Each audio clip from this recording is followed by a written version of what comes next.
For the 12 Angry Men speech, I chose to talk about Juror 1, who is the foreman.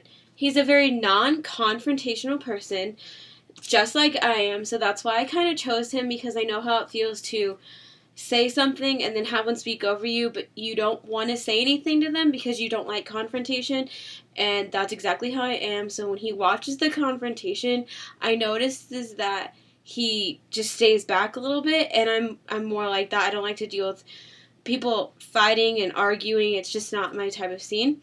He looks for an authoritative role, but juror number 8 kind of comes in and takes that from him.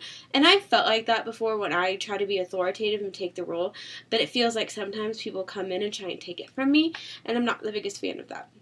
He's an assistant high school coach, and he wants to keep the meetings more formal, which I really appreciated because sometimes I felt like the meetings of the jurors got a little bit out of hand. Next, he is not a natural leader at all, which is complete opposite of the way I am, but in the fact that he's not confrontational and likes formal meetings, and we are exactly like in that matter.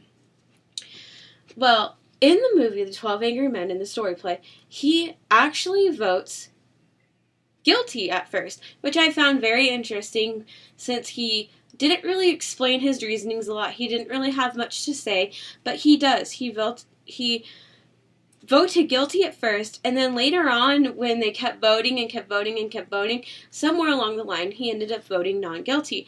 So, as a matter of fact, the vote came out to be non-guilty rather than guilty, and he had a role in that because he did end up switching his vote. Next, he tried being the leader, but he just wasn't vocal enough. He didn't really stand up and really get his voice out there like he needed to. He really just kind of stood back and voted and tried to speak up, but when someone spoke over him, he had nothing to say.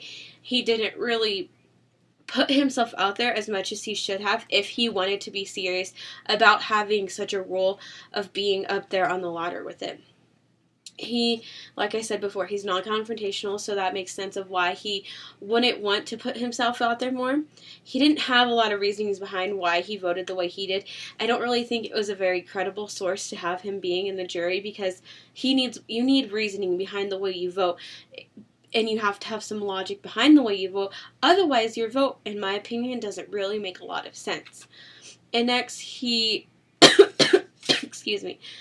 I just don't feel that he was super credible.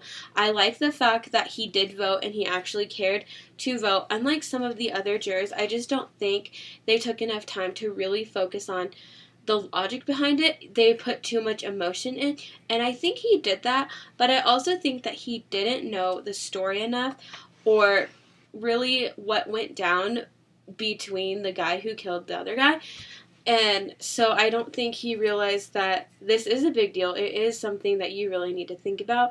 And I think if he would have thought about the emotions a little less and more logic, he may have voted a different way. And he may have had reasons behind it, but it would have been really nice to know what those reasonings were, because we really needed to see where everyone was coming from, and I felt that we only saw a few point of views from the jurors. Only a few jurors really stood up and said, this is what I think, this is how I'm going to point this out. And then, yes, they did change their logic and reasoning, but I wish some of them would have stuck with their gut more, and maybe things would have turned out differently. I don't know why juror number 1 didn't really stick up for himself. Besides the fact that he's non-confrontational, I really wish he would have, but I picked him because he was like me in that way, and I completely understand where he's coming from. But overall, I think that 12 Angry Men was very hard to follow. It wasn't the easiest thing I've ever watched, but it was a good lesson to learn on how to watch different things and how to put yourself with the character and really see how you act and really compare yourself with that.